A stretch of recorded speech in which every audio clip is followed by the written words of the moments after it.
نحمده ونصلي على رسوله الكريم أما بعد فأعوذ بالله من الشيطان الرجيم بسم الله الرحمن الرحيم الحمد لله رب العالمين الرحمن الرحيم مالك يوم الدين. آج ان 3 آیتوں کا ترجمہ الحمدللہ اور انشاءاللہ آج شروع ہوا ہے. الحمدللہ آج سے درس قرآن کا سلسلہ، تفسیر قرآن کا سلسلہ شروع ہوگا. روزانہ فجر کے بعد 1-2-3 آیتوں کا ترجمہ، لفظ کا ترجمہ، اور ان لفظی ترجمے کے بعد آیتوں کا ترجمہ، مختصر تفسیر اور تشریح ہوگی. سب سے پہلے کچھ بنیادی اور بیسکلی باتیں سمجھیں. اللہ تبارک و تعالیٰ نے انسانوں کو دنیا کے اندر بھیجا تو اللہ رب العزت انسانوں کو بے مقصد نہیں بھیجا، ایک مقصد کے تحت بھیجا. وہ مقصد خدا کی عبادت. دنیا میں آنے کے بعد انسان کو اللہ تعالیٰ نے اسے اختیار نہیں دیا اس کی مرضی پر چلنے کا. اللہ تعالیٰ نے اسے توحید کا سبق سیکھنے کا اللہ اسے حکم دیا، توحید پر چلنے کا اللہ حکم دیا، توحید کو ماننا، رسالت کو ماننا، تمام عقائد کو ماننا. آدمی کو علم حاصل ہوتا ہے. دیکھو آدمی دنیا کے اندر اللہ کو پہچاننا کیسا، اس کے لیے ایک بات تو کیا، دنیا کے اندر جتنی چیزیں ہیں، دنیا اور دنیا کے اندر جتنی چیزیں ہیں، ان تمام چیزوں کو آدمی ان تمام چیزوں سے ٹھیک فائدہ اٹھائے، اچھا فائدہ اٹھائے. مثال کے طور پر ٹھیک فائدے کا مطلب کیا، وہ سمجھانے کے لیے ایک چاقو ہے. چاقو سے اچھا آدمی کیا کرتا، اسے اچھے کام کے لیے استعمال کرتا، ترکاری کاٹنے کے لیے اور دوسری چیزیں کاٹنے کے لیے.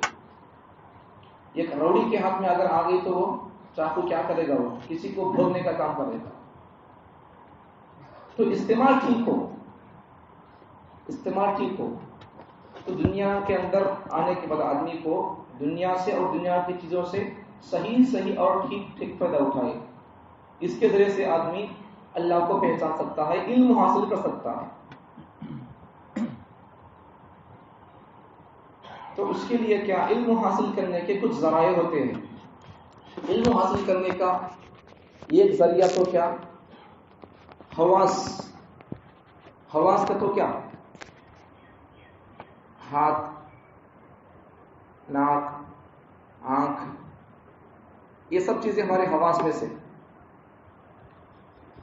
آدمی ان حواس کے ذریعے سے علم حاصل کر سکتا. مطلب کیا، مثال کے طور پر اب اس میں بھی حواس پہ سے بھی ہر ایک کا کام الگ الگ رہتا، سب کا کام ایک نہیں رہتا. مثال کے طور پر آنکھ کا کام دیکھنا ہے، وہ دیکھنے کا کام کرتی. ناک کا کام سننا، اس کا کام وہ نہیں کرتی. اور یہ ناک دیکھنے کا کام نہیں کر سکتی. ہر ایک کا کام الگ الگ ہے، جدا ہے. ایک دوسرے کا کام ایک دوسرے نہیں کرتے ہیں، کس کا کام انہوں کرتے رہنا. تو یہ حواس کے ذریعے سے بھی علم حاصل ہوتا. سمجھ میں آتا، کہاں تو دیکھے تو کیا ہوا، یہ دیکھنے کے لیے کیا ہوا، کیا ہے کیا نہیں، اس کے لیے آنکھ کام کرے گی، ناک کام نہیں کرے گی. دیکھنے کا کام آنکھ کرے گی، ناک نہیں دیکھے گی.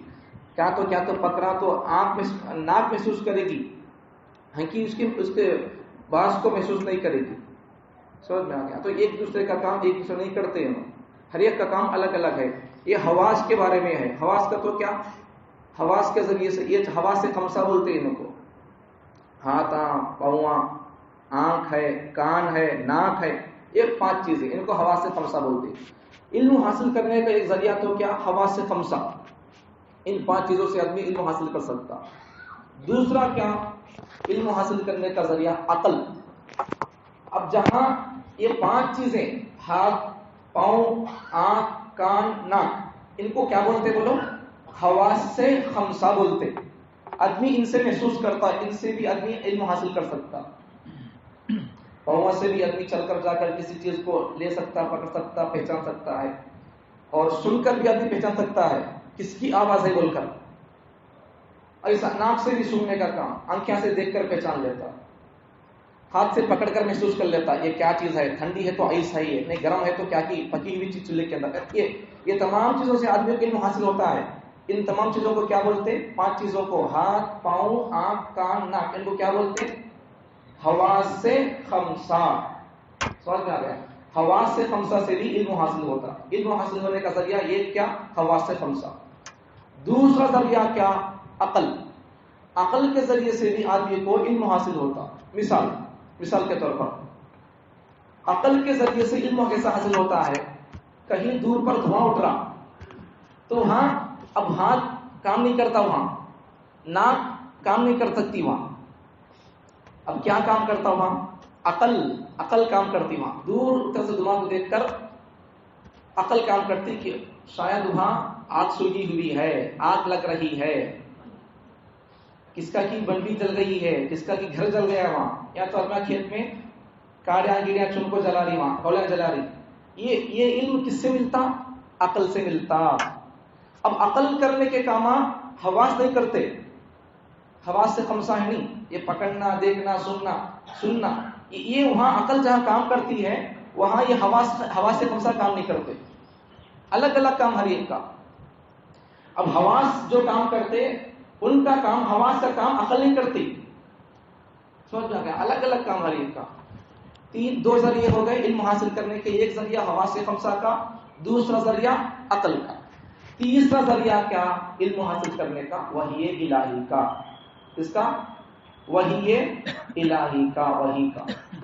اب جہاں حواس خمسہ کام نہیں کرتے وہاں عقل کام کرتی، جہاں عقل کام نہیں کرتی وہاں وحی کام کرتی.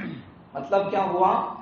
حواس سے بھی بڑا درجہ عقل کا، عقل اور حواس ان دونوں سے بڑا درجہ وحی کا.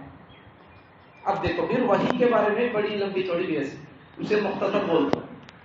اب دیکھو پیغمبر صلی اللہ علیہ وسلم پر وحی آتی تھی تو اس کی مختلف شکلیں، مختلف صورتیں ہوتی تھی. پیغمبروں پر جو وحی آتی تھی وحی تو ان کے مختلف قسمیں ہوتی تھی. ایک قسم تو کیا ہوتی تھی؟ گھنٹی کی آواز آتی تھی، گھنٹہ بجے سر کا آواز آتی تھی. اب اس میں گھنٹی کی آواز آتی تو اس میں گھنٹی کی آواز کی شکل میں وحی نازل ہوتی تھی. اب جو ہی گھنٹی ختم ہو جاتی، اب وہ گھنٹی آواز آتے وقت پیغمبر صلی اللہ علیہ وسلم قرآن کو یاد کر لیتے تھے، وحی آتی تھی اس میں. جو ہی گھنٹی ختم ہو جاتی تو وہ گھنٹی ختم ہونے کے بعد حضور کو قرآن آیت، جتنی آیت نازل ہوتی تھی وہ آیت حضور صلی اللہ علیہ وسلم کی یاد ہو جاتی تھی. ایک تو اب حضور صلی اللہ علیہ وسلم فرماتے ہیں کہ یہ گھنٹی کی آواز جو وحی کی شکل آتی ہے تو اس میں بڑی تکلیف ہوتی ہے. ایک تو آواز، گھنٹی کی آواز آتی رہتی ہے، پھر اس میں وہ آواز کے ساتھ ساتھ قرآن اترتا ہے تو اس کو یاد رکھ لینا وہ مشکل ہوتا ہے. اب ایک ہی وقت میں آدمی 2 جنوں کی باتیں سننا ہوتا مشکل ہوتا. ایک آدمی کی بات کو، ایک آدمی کی آواز کو سن سکتا. اب تو ایک تو شکل کیا وحی کی، گھنٹی کی شکل میں وحی آتی تھی. دوسری شکل کیا؟ خواب کے ذریعے سے بھی کوئی الہام، کوئی پیغام خواب میں دیا جاتا تھا. تیسرا، دل میں ڈائریکٹ الہام کر دیتے اللہ تعالیٰ. چوتھا، حضرت جبرائیل علیہ السلام وحی قلبی ایک صحابی کی شکل میں آتے تھے، دہیہ قلبی کی رضی اللہ عنہ، دہیہ قلبی کی شکل میں آتے تھے، انسان شکل میں آتے تھے. لیکن حضرت جبرائیل علیہ السلام اپنی اصلی شکل میں آتے تو بھی انسان نہیں دیکھ سکتے ہم کو. دہیہ قلبی ایک صحابی نے ان کی شکل میں آتے تھے. تو اس وقت تو حضور کو کچھ آسانی ہوتی تھی وحی کو سننے میں، وحی کو حاصل کرنے میں. اب دیکھو وحی بھی معمولی چیز نہیں ہوتی تھی. وحی حدیثوں کے اندر ہے کہ بہت مشکل ہوتی تھی. اما عائشہ فرماتی ہے کہ عین ٹھنڈ کے موسم میں حضور صلی اللہ علیہ وسلم کی پیشانی پر جب وحی نازل ہو کر چلے جاتے جبرائیل علیہ السلام تو عین ٹھنڈ کے موسم میں حضور کی پیشانی سے موتیوں کے سر کا پسینہ ٹپکتا تھا. مطلب کیا ہوا؟ وحی بہت مشکل، بہت مشکل. ایک صحابی کے ران کے اوپر گود میں حضور صلی اللہ علیہ وسلم سوئے ہوئے تھے. یہ اما عائشہ کے ان کے گود میں سوئے ہوئے تھے. تو جب ان پر وحی نازل ہوئی ان کے گود میں سوئے اس وقت میں تو ان کو محسوس ہونے لگا کہ قریب ہے کہ میرا پاؤں ٹوٹ جائے. اب ایسا پریشر، سختی، شدت. وحی کے اندر ہوتا پاور. اب اگر ایک پیغمبر صلی اللہ علیہ وسلم کسی اونٹ پر یا کسی جانور پر سوار ہو کر جاتے ہوئے جب وحی اگر نازل ہوتی تو وہ اونٹ اتنا طاقت اور اونٹ بھی وحی کے طاقت اور پاور کو سنبھال سکتا تھا, جھک جاتا تھا, بیٹھ جاتا تھا. ایسا سمجھ میں کیا آ گیا؟ مطلب کیا ہے؟ پتا کیا چلا کہ وحی بہت مشکل, بہت سختی وحی میں. اب یہ پورا قرآن کہاں سے آیا؟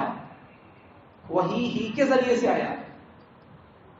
اب یہاں ایک سوال, اب قرآن اتنا سخت تھا تو پھر ہمیں آسان سے پڑھ رہی, تو پھر ہمارے کو پڑھ رہی تو پھر ہمارے اوپر پسینہ نہیں آ رہا, تو کیا جواب اس کا؟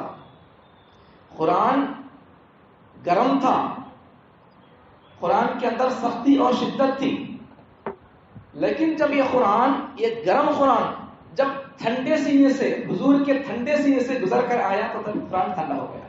اس کی سختی ختم ہو گئی, اس کی گرماہٹ ختم ہو گئی, اس کی حرارت, اب اس کی حرارت نہ رہی, اس کی حرارت برودت کے اندر بدل گئی, اس کی گرمی ٹھنڈک سے بدل گئی. سمجھ میں آ گیا؟ اگر یہ قرآن حضور کے سینے سے ہو کر نہیں آتا تو پھر ہم پڑھ نہیں سکتے تھے. اب یہ قرآن حضور کے سینے سے ہو کر آیا ہے تو یہ قرآن ٹھنڈا ہو گیا, ہر کوئی پڑھ سکتا ہے اسے, ہر کوئی سن سکتا ہے. سمجھ میں آ گیا؟ وحی کی قسمیں, وحی علم حاصل کرنے کے ذریعے سمجھ میں آ گئے. علم حاصل کرنے کے کتنے ذریعے؟ 3 ذریعے. کون سے؟ پہلا ذریعہ کون سا؟ حواس خمسہ کا, چپ کے سنتے نہیں رہنا, آپ سے یاد کر لیتے رہنا. اصل میں بیٹھے سے لوگ درس قرآن کی ترتیب کیا, جتنے لوگ بیٹھتے سب دن قرآن لے کر بیٹھنا, بیٹھ کر کیا کرنا, کون سی آیت پڑھ رہی, کون سے لفظ کا ترجمہ کیا کرنی, دیکھتے رہنا. یہ ادب پڑھو تو قرآن کا چپ کے سنتے نہیں رہنا. اب بہت سارے لوگ ابھی جمعہ کے اندر بھی سوتے رہتے ہیں, یہاں بھی اب سوتے رہتے ہیں. قرآن کا ترجمہ کرنے اپنی صورتوں کیا بولنا بولو. اب اس کتاب سے پڑھ کر ہدایت کی کتاب اور کون سی ہے؟ ہدایت کی کتاب سامنے رکھ کر بھی سو گئے تو ہمیں بے توجہ کرے تو پھر ہدایت نہیں ملتی, کبھی بھی ہو قیامت تک نہیں ملتی ہدایت. اس لیے توجہ سے سنو, ہو سکے تو قرآن لے کر نماز پڑھتے قرآن لے کر ترتیب سے بیٹھ کر سننے کی کوشش کرو. کون سی آیت پڑھی کل تک, آج کون سی آیت پڑھ رہی, کتنے آیتیں پڑھ رہی, ترجمہ کیا کر رہی اس کا, اور ان کا مطلب کیا بیان کر رہی. یہ چیزیں توجہ سے سننا. علم حاصل کرنے کے کتنے ذریعے؟ 3 ذریعے. حواس سے کون سا؟ عقل, وحی. ان کی قسمیں پوری بیان کر دیا. اب دیکھو, اب آیتوں کا ترجمہ ہو رہا ہے, سن لو. سورہ فاتحہ. اب سورہ فاتحہ میں تو اس کی بہت سارے فضائل ہیں اور اس کی بہت ساری لمبی چوڑی باتیں ہیں, مختصر طور پر بول دیتا ہوں. دیکھو سورہ فاتحہ, اس کے کئی نام ہیں, 19 نام اس کے, 25 نام بھی اس کے سورہ فاتحہ کے, بہت سارے نام ہیں اس کے. خلاصے کے طور پر کیا, سورہ فاتحہ کی فضیلت بہت بڑی ہے. کتنی بیماریاں ہیں کہ اتنی بیماریوں کے لیے آپ اللہ اس بیماری کی شفا کی نیت کر کو یہ سورہ پڑھ کو پھونک دیے تو پھر اس کی شفا ہو جاتی. سانپ لڑیں دے, بچھڑ لڑیں دے, کیا تو لڑیں دے, کیا بھی ہوں دے, کئی بیماریوں کی شفا اس سورہ کے اندر ہے. 70 یا 90 بیماریوں کی شفا سورہ فاتحہ کے اندر ہے. سمجھ گئے؟ اس لیے کیا بھی بیماری ہو یقین کے ساتھ اس سورہ کو پڑھ کو پھونکو, اللہ اس کی اس سورہ کی برکت سے اللہ تعالیٰ مسئلہ حل کر دے گا. آگے بڑھیں گے. اب دیکھو, الحمدللہ رب العالمین, زیادہ نہیں, روز 2-3 آیتیں پڑھنے کا. جب چھوٹی چھوٹی آیتیں ہوں گی تو 4-5 آیتیں. اب 3 آیتیں آج. الحمدللہ, دیکھو لفظ لفظ کا ترجمہ توجہ کرو. الحمد, تمام تعریفیں کس کے لیے؟ للہ, اللہ کے لیے. ربل, جو رب ہے, پالنہار ہے, پروردگار ہے. العالمین, تمام جہانوں کا. سمجھ میں آ گیا؟ اب لفظی ترجمہ ہو گیا. الحمد کا ترجمہ تمام تعریفیں, للہ کا ترجمہ اللہ کے لیے, رب کا ترجمہ پالنہار پروردگار, عالمین کا ترجمہ تمام عالموں کا. اب ترجمہ پورا کیا ہوا؟ تمام تعریفیں اس اللہ کے لیے ہیں جو تمام عالموں کا پالنہار ہے, پروردگار ہے. اب دیکھو ترجمہ کر دیتا ہوں پہلے, بعد میں ان 3 آیتوں کے اندر 3 باتیں ہیں وہ آپ کو بتاؤں گا. دوسری آیت, الرحمن الرحیم. الرحمن, سب پر مہربان. اس کا ترجمہ کیا؟ سب پر مہربان. الرحیم, نہایت رحم کرنے والا, یا بڑا رحم کرنے والا. مالک یوم الدین, مالک سمجھ میں آ گیا؟ مالک کا معنی مالک، یوم الدین مالک کے معنی مالک ہے، یوم الدین روز جزا کا۔ اب سب کا مطلب 3 آیتوں کے اندر 3 باتیں اور اس کی مختصر تفسیر سمجھو۔ آیتوں کا ترجمہ ہو گیا، اب ان کی ترجمہ تفسیر، ان 3 آیتوں کے اندر 3 باتیں ہیں، وہ 3 باتیں سن لو۔ پہلی آیت میں کیا بولے؟ تمام جہانوں تمام تعریفیں اللہ کے لیے ہیں اور تمام عالموں کا پالنہار پروردگار اللہ ہے۔ تو دیکھو دنیا کے اندر جس کسی کی بھی تعریف ہوگی وہ تعریف حقیقت میں اللہ کی ہوگی۔ سمجھ میں آ گیا؟ ایک آدمی گورا بھٹا ہے، اب تمہیں میں پگڑی بلے کو اچھا بول کر آپ میری تعریف کر رہی، تو حقیقت میں یہ میری تعریف نہیں، اللہ کی تعریف ہے۔ کون تو بہت اچھا کام کرتا، گھر رنگین بنانا اچھا بناتا، کیا کوئی چیز خراب ہو گئی تو بہت فاسٹ ریپیئر کرتا، تب بہت اچھا کرتا، ہمیں اس کی تعریف کر رہی نہیں، وہ تعریف حقیقت میں اس کی نہیں، ہو اللہ کی تعریف ہے۔ ایسا دنیا کے اندر کسی کی بھی تعریف ہوگی تو حقیقت میں وہ تعریف خدا کی ہوتی ہے۔ سمجھ میں آ گیا؟ تمام تعریفیں اللہ کے لیے نہیں۔ یہ ایک مطلب، ایک بات آج کے ترجمہ تفسیر کا درس کا خلاصہ، ایک بات کیا؟ تمام تعریفیں اللہ کے لیے ہیں۔ دنیا کے اندر جس جس کی تعریف ہوگی حقیقت میں وہ اللہ کی تعریف ہوگی۔ سمجھ میں آ گیا؟ اب اللہ کون ہے؟ تمام عالموں کا پروردگار ہے۔ اور ہمیں جیسا ایک دنیا دیکھ کر سمجھتے ہیں یہ دنیا بول کر یہ عالم بول کر، ایسا نہیں۔ دیکھو حضرت مقاتل بن حبان رحمۃ اللہ علیہ فرماتے ہیں کہ عالم 80,000 ہے۔ یہ تفسیر یہ آیتوں کی، عالم کتنے ہیں؟ 80,000 عالمہ ہے۔ درندوں کا ایک عالم، چرندوں کا ایک عالم، پرندوں کا ایک عالم، مچھلیوں کا ایک عالم، ایسا جنتوں کا ایک عالم، انسانوں کا ایک عالم، ایسا کتنے عالمہ ہے، کتنے دنیا ہے، کتنے عالم؟ 80,000 عالمہ ہے۔ اب اس 80,000 عالموں میں سے 40,000 زمین کے اوپر خشکی پر ہے اور 40,000 زمین کے اندر سمندر میں پانی میں ہے۔ اوپر کے 40 زمین کے اوپر کے اور زمین کے اندر پانی کے اندر کے 40 کتنے ہو گئے؟ 40 سے 80,000 ہو گئے۔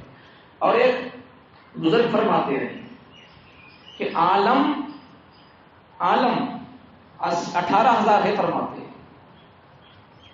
اور ایک بزرگ فرماتے ہیں حضرت کعب احبار رحمۃ اللہ علیہ فرماتے ہیں کہ عالمہ کتنے ہے یہ کسی کو معلوم نہیں بھائی، یہ اللہ ہی کو معلوم ہے، یہ فرماتے ہیں۔ ہو گئی؟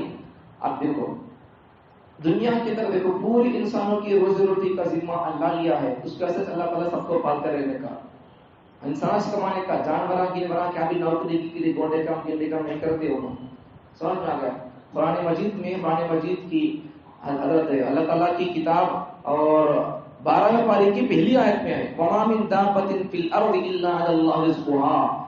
دنیا کے اندر زمین پر جتنی جاندار چیزیں ہیں، ہر جاندار چیز کا روزی روٹی کا ذمہ میرے اوپر ہے، میں لے لیا ہوں۔ انسان کمانے کا، جانور ان کے حافظ ان کے نوکریاں نہیں رہتے، ان کو اللہ تعالیٰ پالتا ہے، اللہ کے بھروسے پر نکل نہیں، اللہ ان کو پالتا۔ ہمیں بھی اگر اللہ کے بھروسے پر نکلیں گے کام کی نیت سے تو اللہ تعالیٰ ہمارا پیٹ بھی بھر دے گا اور اللہ ہمارے کام پر اللہ ہمارے روزی روٹی والا برکت دے گا۔ بے بھروسے کے اللہ کا حکم ادا نہیں کر رہے، اللہ پر بھروسہ نہیں ہے، چپ کے نہیں کر رہے، تو پھر اس کا اگر آپ کو پیسہ بھی مل جائے تو پھر اس میں برکت نہیں ہوگی۔ خدا کے اوپر بھروسہ ہو پہلے۔ سمجھ میں آ گیا؟ تمام تعریفیں اور اس کا مطلب سمجھ میں آ گیا؟ ایک مطلب تو کیا؟ تمام تعریفیں اللہ کے لیے ہیں اور اللہ تمام جہانوں کا پروردگار ہے، اس کا مطلب تو بتا دیا۔ اب دوسرا کیا؟ اب دیکھو الرحمن الرحیم کا مطلب مانا، اس کا اندر کیا بات ہے اللہ رسول۔ دیکھو الرحمن الرحیم ہے، مطلب کیا مانا، کیا بولے آپ کو؟ سب پر مہربان۔ دیکھو رحمان رحیم دونوں میں ذرا فرق ہے۔ فرق کیا ہے؟ دیکھو رحمان کسے بولتے؟ رحمان اس ذات کو بولتے جس سے ہر کسی کو فائدہ پہنچے۔ رحمان وہ ذات ہے جس سے ہر کسی کو فائدہ پہنچے۔ اب دیکھو دنیا مثال کے طور پر دنیا کے اندر ہے، ہمیں نماز پڑھتے ملک اللہ، کھانا پینا اللہ ہمارے دیتا ہے، کیا بولو؟ گھر گر بیوی بچے، اس کے ماننے والوں کی بھی اللہ تعالیٰ خیال رکھتا ہے، روزی روٹی اللہ دیتا ہے۔ اس کا انکار کرنے والوں کی اللہ کیا کر رہا؟ روزی روٹی کا اللہ انتظام کر رہا ہے۔ سمجھ میں آ گیا؟ تو پتا کیا چلا؟ رحمان اس ذات کو کہتے ہیں جس کا فائدہ ماننے والوں کو پہنچے اور انکار کرنے والوں کو پہنچے۔ سمجھ میں آ گیا؟ اب الرحیم کا معنی کیا، مطلب کیا، فرق کیا؟ الرحیم کا مطلب کیا بولے تو جس کو بھی اس ذات سے فائدہ پہنچے مکمل پہنچے، جس کو بھی اللہ کی ذات سے اللہ کی رحمت سے فائدہ پہنچے مکمل پہنچے۔ اب اس کی مثال دیکھو، آخرت میں مرنے کے بعد حشر میں کافروں کے لیے اللہ کی رحمت نہیں ہوگی، ان کو بخشش کا، نجات کا یہ ان کو چانس نہیں ہوگا۔ مومن و مسلمانوں کے لیے اللہ تعالیٰ کی رحمت ہوگی کہ اللہ تعالیٰ کو بہانے ڈھونڈ ڈھونڈ کر اللہ ان کو معاف کرنے کے لیے اللہ تعالیٰ انتظام کرے گا۔ اللہ کی رحمت مومنوں پر مکمل ہوگی، کافروں پر نہیں ہوگی، کافروں پر توجہ بھی نہیں ہوگی، مومن و مسلمانوں پر اللہ کی رحمت مکمل ہوگی۔ فرق سمجھ میں آ گیا؟ اس لیے ترجمہ کرتے وقت کیا بولا؟ الرحمن کا معنی کیا کیا؟ سب پر مہربان۔ الرحیم کا معنی کیا؟ بڑا مہربان، رحم کرنے والا۔ فرق سمجھ میں آ گیا؟ اب دیکھو یہاں ایک فرق سمجھو، جن کا نام رحمان رہتا ہے، اب رحمان اللہ اتنا رحمان ہے کہ اگر کسی کا نام رحمان رکھے بول لو، اسے صرف رحمان بول کر نہیں بول سکتے، جائز نہیں ایسا بولنا، عبد الرحمان بولنا پڑتا۔ رحمان اللہ کی ذات ہے، ہر کسی کو فائدہ پہنچتا وہ اللہ کی ذات ہے۔ ہمیں کسی کو فائدہ پہنچاتے کیا؟ کافروں کو ہمارے سے فائدہ پہنچتا ہے، ہمارے سے تو ہمارے والوں کو فائدہ نہیں پہنچ رہا۔ تو یہ رحمان بول کر کسی کو انسان کو بلانا جائز نہیں ہے۔ اگر کسی کا نام ہے تو کیا بولنا پڑتا؟ عبد الرحمان بولنا پڑتا، ورنہ صرف رحمان بول کر بلانا جائز نہیں ہے۔ اب دیکھو رحیم، یہ رحیم بڑے مہربان، یہ اللہ کے نبی کے لیے بھی یہ صفت بیان کی گئی قرآن مجید کے اندر۔ قرآن مجید کے سورہ یونس کے سورہ توبہ کے آخر میں پیغمبر صلی اللہ علیہ وسلم کے لیے بھی یہ صفت رحیم کی صفت نازل کی گئی ہے۔ تمہارے پیغمبر مومنوں کے لیے نرم دل بھی ہیں، رحیم بھی ہیں، رؤوف الرحیم، یہ اللہ کے نبی صلی اللہ علیہ وسلم کے لیے صفت بیان کی گئی ہے۔ دو باتیں ہو گئی۔ تیسری بات، روز جزا کا اللہ مالک ہے۔ مطلب کیا ہوا؟ اب دیکھو آخری بات بول کر بات کرتا ہوں۔ روز جزا کا مالک کا مطلب کیا؟ اب اللہ خالق قیامت کے دن کا مالک کیا؟ اب اللہ مالک نہیں کیا؟ اللہ اب بھی مالک ہے، قیامت کے دن بھی اللہ مالک۔ دنیا نہیں بنی تھی، آدم نہیں بنے تھے، سب سے پہلے اللہ مالک تھا۔ سمجھ میں آ گیا؟ سب سے پہلے صرف اللہ مالک ہے، اب بھی اللہ مالک ہے، قیامت تک اللہ مالک، قیامت میں بھی اللہ مالک ہے۔ قیامت قائم ہوگی، جنت والوں کے لیے جنت کا فیصلہ اور دوزخ والوں کے لیے دوزخ کا فیصلہ ہو جائے گا۔ یہ تمام فیصلوں کے بعد بھی انوش مالک ہے۔ سو اب یہاں اللہ تعالیٰ نے دنیا کے اندر مجھے اور آپ کو ایک عارضی یا ٹیمپروری اللہ تعالیٰ چیزوں کا مالک بنا دیا ہے۔ کوئی گاڑی کا مالک ہے، کوئی گھر کا اونر ہے، مالک ہے، ایسا کوئی اپنی آفس کا مالک ہے، یہ ٹیمپروری مالک ہے یہاں کے۔ لیکن مرنے کے بعد یہ ہماری ٹیمپروری ملکیت ختم ہو جائے گی۔ اب وہاں ہماری ملکیت، ہمارا مالک ہونا نہیں چلے گا، ہماری عہدہ گیری، دادا گیری، نانا گیری وہاں نہیں چلے گی۔ وہاں سب روب، دبدبا، فیصلہ کس کا ہوگا؟ اللہ کا ہوگا۔ یہ ہماری جو ٹیمپروری ملکیت تھی، گاڑی کا مالک، گھر کا مالک، اونر، یہ سب چیزیں ملکیتیں ختم ہو جائیں گی۔ لمن الملک اليوم قرآن میں ہے 24ویں پارے میں، قیامت کے دن اعلان ہوگا۔ تم دنیا کے اندر بولتے تھے میں بادشاہ، میں بڑے، ہماری گاڑی، ہمارا یہ آفس بول کر، اب بتاؤ کون ہے؟ لمن الملک اليوم، کس کی ملکیت ہے آج، کس کی بادشاہت ہے آج؟ تو پھر اعلان ہوگا للہ الواحد القہار، آج تمام بادشاہتیں اس قہار کے لیے اور اس اللہ کے لیے ہوں گی۔ سمجھ میں آ گیا؟